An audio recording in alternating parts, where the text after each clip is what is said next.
এ রাজ্যে বেড়ে চলা মহিলাদের ওপর অত্যাচার এবং পরপর ঘটে যাওয়া ধর্ষণের প্রতিবাদে গতকাল নদিয়া উত্তরের সাংগঠনিক বিজেপি মহিলা মোর্চার পক্ষ থেকে এক থানা ঘেরাও কর্মসূচি পালন করা হয় এবং এই মহিলা মোর্চার প্রতিবাদ কর্মসূচিতে উপস্থিত ছিলেন রাজ্য মহিলা মোর্চার সদস্যা অঞ্জনা পুরকাইত সহ একাধিক নেতৃত্ববর্গরা।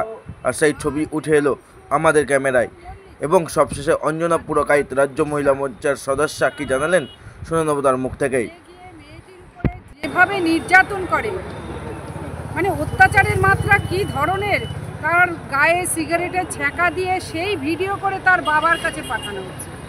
তাহলে ভাবুন নৃশংসতাটা কোথায় গিয়ে পৌঁছেছে। আর একথা কুকথার তো বিরাম নেই।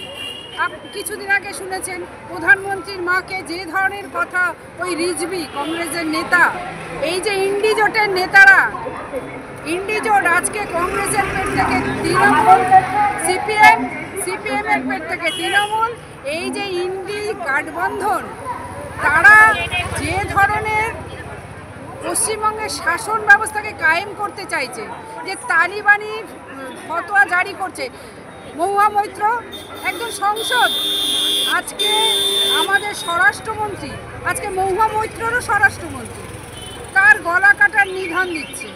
এই যে তালিবানি ফতোয়া জারি করছে, আমাদেরকে ভাবতে হচ্ছে যে আগামী পশ্চিমবঙ্গ আজকে আমাদের অবস্থাটা কি, বা আমরা এদের হাতে যদি শাসন ব্যবস্থা যায় তাহলে আমাদের পরিস্থিতিটা কোথায় এসে দাঁড়াবে। আজকে বলবার অপেক্ষা রাখছেন। আজকে আরজি করের ঘটনা, আজকে তার এখনো বিচার হয়নি। কোথাও যেখানেই আজকে মানে কাকদ্বীপ থেকে কন্যাকুমারী